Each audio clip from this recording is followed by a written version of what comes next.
네, 오늘 말씀 제목은 계산하는 자, 맡기는 자라는 제목으로 말씀 나누도록 하겠습니다. 여러분, 살면서 우리가 경험한 것 중에 하나가 왜 이 사람은 이렇게 생각하는 게 다를까라는 생각 다들 해보셨죠? 같은 상황인데도 불구하고 다른 생각을 하고 다른 행동을 하고 다른 말을 합니다. 물론 사람이 살아온 배경도 다르고 성격도 다릅니다. 생각하는 방식도 다릅니다. 그러나 오늘 볼 때에 그보다 성경은 더 깊은 이유에 대해서 우리에게 보여주고 있습니다. 그것이 뭐냐? 사람이 다른 이유는 성경적으로 볼 때에 이렇습니다. 무엇을 의지하고 살아가느냐가 다르기 때문에 다르게 생각하고 다르게 행동하고 다르게 말한다라는 것입니다. 그러니까 사람이 무엇을 의지하느냐에 따라서 그것에 따라 판단하며 그것에 따라 행동한다라는 거예요. 그러니까 돈을 의지하는 사람들은 돈의 관점으로 세상을 봅니다. 그 사람을 의지하는 사람은 사람의 평가와 판단과 반응에 따라서 움직입니다.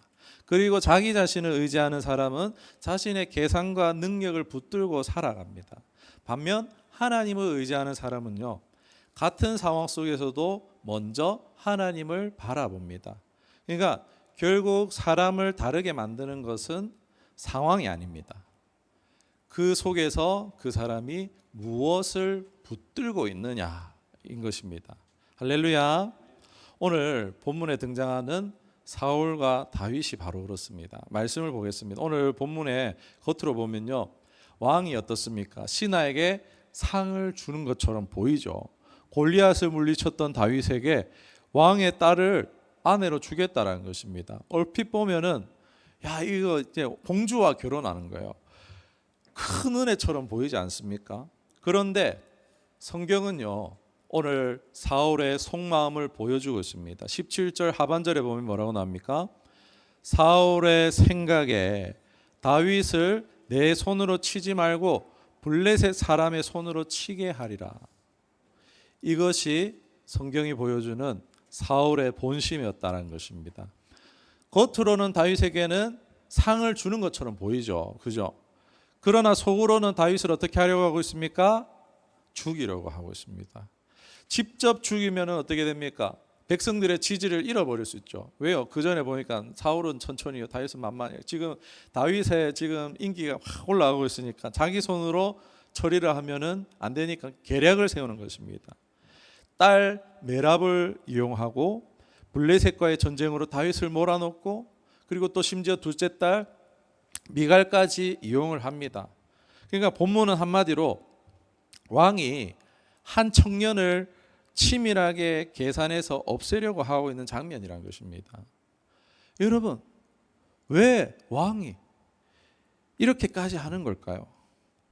원래 사울은 이런 사람이 사실은 아니었어요. 처음에 사울의 등장을 보면은 자기를 작은 자라고 여기던 사람이었어요. 그런데 어느 순간에 그가 의지하는 대상이 바뀌어 버립니다. 바로 하나님보다 하나님이 주신 왕권을 더 의지하고 사랑하기 시작합니다.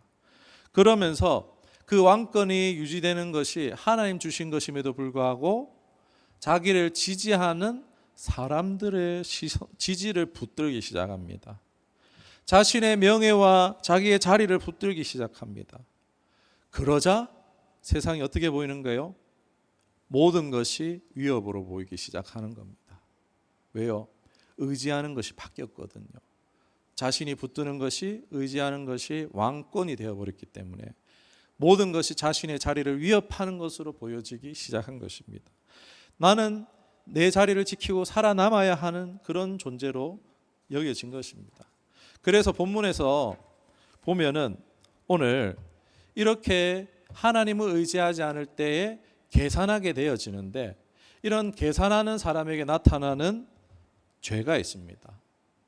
이 죄에 대해서 오늘 먼저 좀 나눴으면 좋겠어요. 우리가 이것을 주의해야 되는 이유이자 왜 우리가 계산하고 판단하고 이렇게 살아가는 삶이 왜 하나님 앞에서 죄가 되는지, 오늘 그 죄에 대해서 오늘 말씀드리겠습니다. 바로 사람을 도구화하는 죄입니다. 뭐라고요? 사람을 도구화하는 죄라는 거예요. 사울은 지금 더 이상 사람을 사람으로 보고 있지 않습니다. 자신의 목적을 이루기 위한 뭐로 보는 거예요? 수단화하고 있습니다. 딸 메랍 그렇습니다. 딸 미갈 그렇습니다. 딸이 아니라 다윗을 함정에 빠뜨릴 미끼로 보고 있습니다. 딸의 행복에 관심이 있습니까? 없습니다. 다윗을 그저 함정에 빠뜨리는 목적뿐입니다. 신하들도 마찬가지입니다. 그들의 마음과 충성까지 자신의 계획을 이루는 수단으로 사용합니다. 결국 사울은요, 모든 관계를 어떻게 합니까? 자기 계산의 대상으로 바라보고 있다는 것입니다. 오늘 우리가 발견해야 되는 죄악이 바로 이것입니다. 이것이 죄인 이유는요, 하나님은 사람을 무엇으로 창조하셨습니까? 하나님의 형상으로 창조하셨습니다. 자, 우리 함께 따라하겠습니다. 나는 하나님의 형상이다. 시작. 나는 하나님의 형상이다. 자, 옆에 있는 집체들을 바라보면서 너도 하나님의 형상이다. 시작. 너도 하나님의 형상이다. 네, 맞습니다. 당신도, 여러분 다 한 사람 한 사람이 하나님의 형상인 줄 믿습니다. 하나님의 형상이면 소중하게 여겨야 됩니까? 함부로 해야 됩니까? 소중하게 여겨야 됩니다. 하나님께서는 사람을 주신 이유가 용서하고 사랑하라고 주셨어요. 하나님 사랑 실천하라고 실제 이제 우리가 실천할 수 있는 존재로서 우리에게 주신 것입니다. 그런데 하나님의 형상을 사랑해야 할 존재가 아니라 내 목적을 이루기 위한 수단으로 바라보기 시작할 때, 계산하며 살아가기 시작할 때 이 죄가 시작된다라는 거예요. 생각해 보면 이것은요, 사울만의 문제가 아닙니다. 우리 역시, 목회자인 저 역시 쉽게 빠질 수 있는 죄라는 거예요. 어느 순간 사람보다 우리가 사람을 바라보면서 저 사람이 나에게 무엇을 해줄 수 있지라는 것으로 볼 수 있다는 거예요. 교회 안에서도 그럴 수 있어요. 야, 저 사람은 재정적으로 도움이 되겠는데, 야, 저 사람은 일을 잘하겠는데, 야, 저 사람은 내 편이 되어주겠는데. 여러분, 그 순간 우리는요, 아무리 그 사람에게 친절하게 하고 맛있는 것을 많이 먹여도 그건 사랑하는 겁니까? 이용하는 겁니까? 계산하고 이용하는 겁니다. 교회 안에서 그럴 수 있어요. 이 사람은 나한테 도움이 되니까, 이 사람은 나한테 도움되지 않으니까. 문제는요, 많은 사람들이 이것이 죄라고 인식하지 못하는 데 있다는 거예요. 그래서 예수님은요, 이런 말씀하셨어요. 여러분, 이 말씀 아십니까? 여자를 보고 음욕을 품는 자마다 이미 간음하였느니라 라는 말씀 들어보셨을 것입니다. 여러분, 충격 아니에요. 죄도 안 지었는데 그냥 생각으로 잠깐 생각했는데 너 죄인이야, 간음 죄인이랑 똑같아 라고 말한다면은 생각할 수 있죠, 막 이렇게 되지 않겠습니까? 근데 여러분, 이 죄의 본질은요, 그게 아닙니다. 사람을요, 자신의 만족을 위한 대상으로 바라보았기 때문에 그게 죄라는 거예요. 여러분, 근데 이 심지어 이 구절은요, 부부 관계에서도 그럴 수 있다는 거예요. 여러분, 배우자를 자신의 성적 만족의 대상으로 바라보는 순간 부부 안에서도 간음죄가 성립된다는 거예요. 여러분, 하늘의 법은 이렇게 지엄합니다. 세상 법이 아니에요. 간음죄 그런 게 아니에요. 아내를 성적 대상으로만 여기는 그 자체만으로도 하늘은 너는 간음죄를 지었다라고 말하는 것이 하늘의 법입니다. 이 원리는요, 비단 성적인 원리에만 적용될까요? 아닙니다. 배우자를 내 만족을 위해, 자녀를 내 꿈을 실현하기 위한 존재, 부모를 내 유익을 위한 존재로 여길 때 그 사람은 사람을 수단화하고 있다는 것입니다. 그래서 여러분, 사랑한다는 이름 안에서, 가족 안에서 상처가 발생하는 거예요. 부부니까, 내가 부모니까, 내가 자녀니까 하면서 당연히 내 뜻대로 되어야 된다고 생각하는 거예요. 명분은 부부니까, 부모니까, 자녀니까라는 명분을 내세우지만 거기에 뭐가 있는 거예요? 내 목적을 위한 수단화로 삼고 있는 거예요. 너는 내 만족에 이바지할 필요가 있어. 왜? 내 자녀니까, 내 아내니까, 내 남편이니까. 그걸 당연하게 명분을 내세우면서 그렇게 주장할 수 있다는 거예요. 그리고 그렇게 하지 못할 때에도 미워하고 증오하는 건 역시 그것 또한 사람을 도구화하고 있는 죄가 포함되고 있는 겁니다. 단순히 미워해서가 아니에요. 그 사람을 나의 어떠한 역할을 위해서 못했기 때문에 미워하는 것, 그건 역시 그것 또한 사람을 도구화하고 있는 겁니다. 여러분, 하늘의 법은 지엄합니다. 성경은 먼저 묻습니다. 그 사람은 하나님의 형상이 아니냐라고요. 여러분, 돌아보시길 원합니다. 내 주변에 있는 가족들, 내 주변에 있는 직장 동료들, 그 사람이 하나님의 형상이 아니냐라고 물으신다면 여러분 뭐라고 대답하시겠습니까? 우리는 역할보다 사람을 볼 때 존재를 먼저 봐야 되는 줄 믿습니다. 하나님은요, 결코 하나님의 형상을 수단으로 사용하는 것을 기뻐하지 않으신다라는 거예요. 이것은 사울만의 문제가 아니에요. 사람을 계산하는 사람은요, 결국 사람에 매이게 됩니다. 사울은 어떻습니까? 사람들이 나를 어떻게 볼까? 누가 더 좋아할까? 내가 밀려나는 건 아닐까? 계속 불안해합니다. 그래서 사람 중심으로 살아가는 사람은요, 겉으로는 많은 것을 가졌고 강해 보인다 할지라도요, 그 속은 늘 긴장되어 있다라는 거예요. 여러분, 우리 TV에 나오는 사람들 어떨 것 같습니까? 강해 보이고 많이 가지고 대단해 보이죠. 잠 못 이룹니다. 늘 인기에 사람들의 지지에 목말라 가지고 잠을 못 이룹니다. 부러운 삶 아닙니다, 여러분. 그게 좌절될 때 어떻게 됩니까? 비극적인 선택을 하는 겁니다. 여러분, 자기 욕망을 의지하면요, 사람을 사용하게 되고, 그러나 반대로 하나님을 의지하는 사람은요, 하나님의 뜻대로 사람을 사랑하게 됩니다. 다윗을 보면 어떨까요?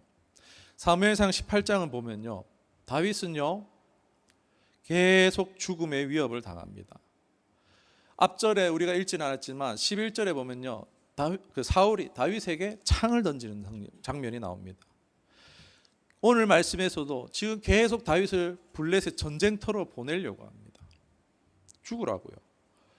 다윗이 그거 몰랐을까요? 여러분, 한번 이제 누가 나한테 칼을 던졌어요. 이 사람이 나를 미워한다는 걸 모르겠어요, 알겠어요? 다윗이 바보가 아닌 이상 알겠죠? 다윗은 충분히 눈치챌 수 있습니다. 그런데도 다윗은 사울처럼 이 사람은 나한테 위협이 되니까 가까이 하지 말아야지 라는 계산의 늪에 빠집니까? 안 빠집니까? 빠지지 않습니다. 왜일까요? 다윗은 골리앗 앞에도 계산하지 않고 나갔잖아요. 왜일까요? 다윗은 바로 자기 자신을 신뢰하지 않기 때문입니다. 골리앗 앞에서도 다윗은 뭐라고 말합니까? 이 전쟁은 하나님께 속한 것이라. 능력이 없어서가 아니라는 거예요. 다윗이 자기 능력이 없어서, 여러분, 다윗도 꽤 준수했다고 말해요. 그 용모가 빼어나고 막 물맷돌에 뛰어난 자였다라고, 목자 생활 잘했다, 뭐 이런 평가가 있었던 사람이에요. 그런데 다윗은 자기 자신을 의지하지 않았다라는 거예요. 내가 좀 이게 돌 좀 돌린다, 뭐 이런 게 아니에요. 자신의 최종 결정자가 누구라고요? 하나님께 있다라는 것을요 믿었기 때문입니다. 다윗은 자기 자신의 부족함을 알았던 사람이에요. 사울이 야, 너 나의 사위가 되라 이러는데도 어떡합니까? 제가요? 내가 누구기에? 라고 말하는 것을 볼 수 있어요.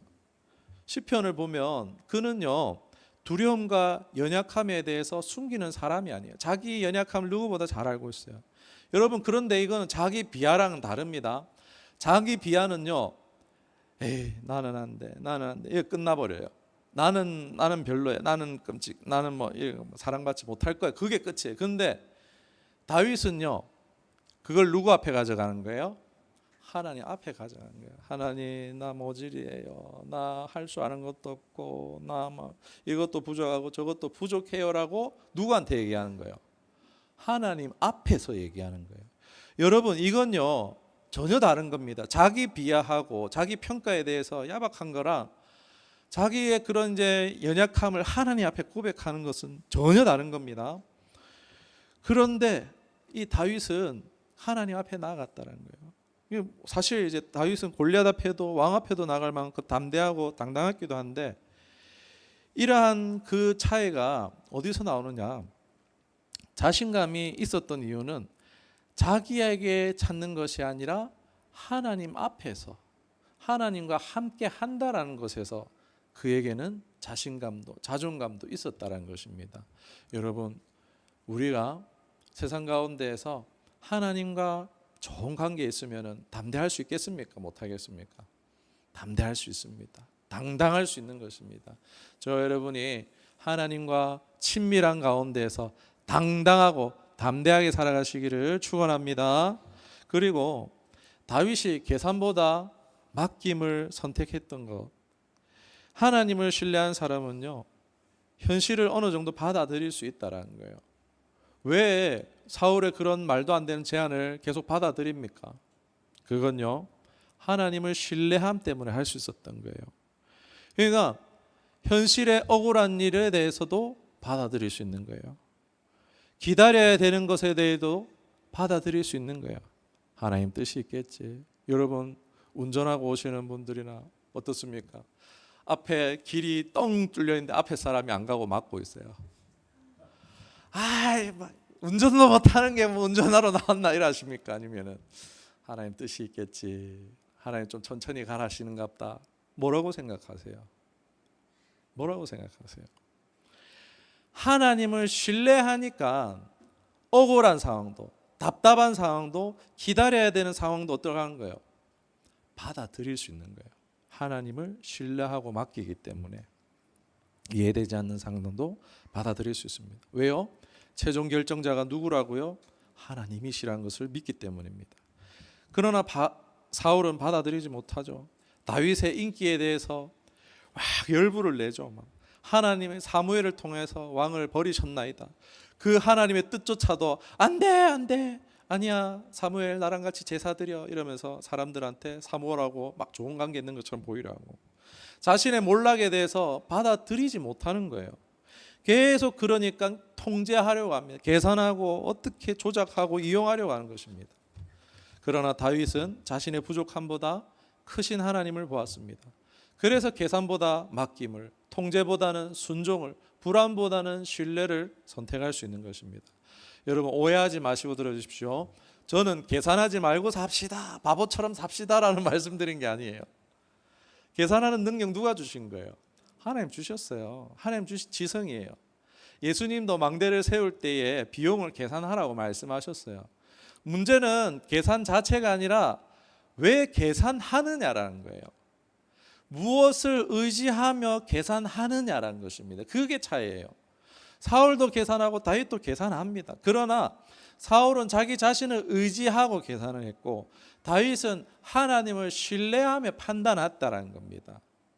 눈에 보이는 현실은 사울이 강했지만 다윗은 보이지 않는 하나님의 뜻을 결국에는 이루어질 거다라는 것을 믿었기 때문에 그는 나아갈 수 있었습니다. 왜냐하면 자신의 진짜 주인이 누구예요? 왕인 사울이 자기의 주인입니까? 아니죠. 하나님이 자신의 참 주인임을 알았기 때문입니다. 생각해 보면 여러분, 우리도 같습니다. 우리는 사람을 두려워하면 안 된다는 것을 알고 있습니다. 그런데도 또 사람의 평가에 흔들립니다. 비교합니다. 인정받고 싶어 합니다. 계산합니다. 왜 그럴까요? 우리 안에도 사울의 모습이 있다는 거예요. 죄는 단순히 잘못된 행동 몇 가지만이 아닙니다. 하나님보다 나 자신을 더 의지하려는 마음이기 때문입니다. 그래서 인간은 노력만으로 여러분 다윗처럼 될 수는 없습니다. 우리가 어떻게 해야 되느냐? 우리의 가장 좋은 모델이 되시는 예수님을 우리가 묵상하는 것이 가장 좋습니다. 여러분, 예수님은 어떻게 하셨어요? 십자가 지실 때에 억울하게 재판받으셨죠. 예수님은 모욕을 당하셨어요. 심한 욕도 당하셨고 침뱉음과 뺨을 맞으셨어요. 그리고 채찍에 맞으시고 가시면류관 쓰셨고 결국 가장 저주받은 죄인이 매달리는 십자가에 달리셨습니다.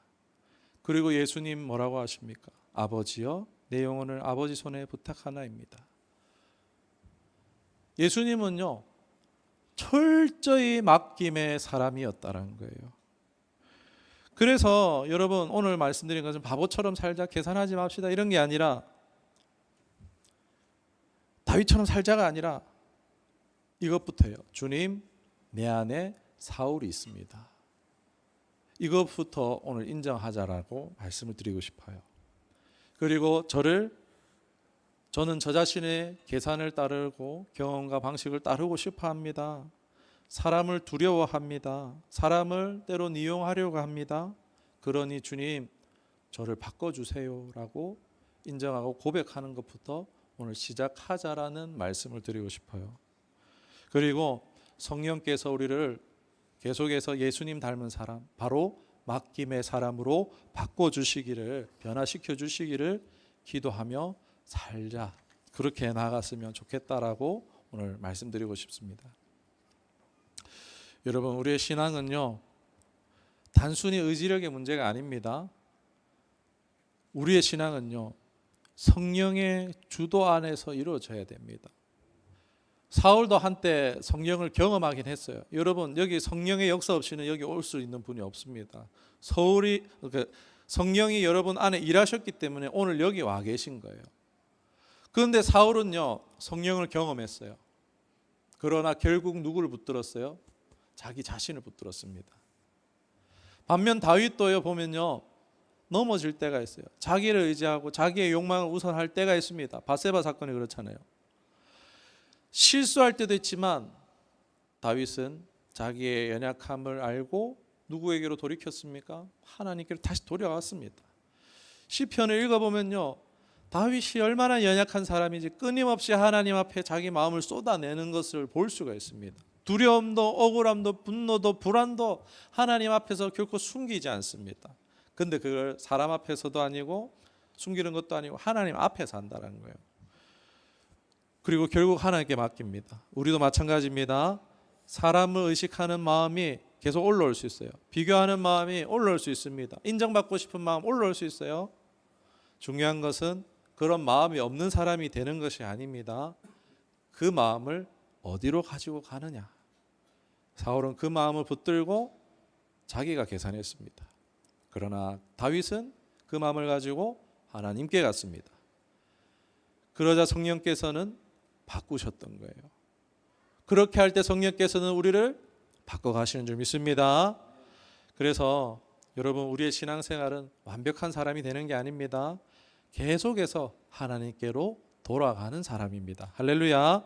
오늘도 우리 안에 있는 사울의 마음을 인정하시고 우리 자신을 붙드는 사람이 아니라 예수님을 붙드는 사람으로 살아갈 수 있기를 주님의 이름으로 축원합니다. 기도하겠습니다.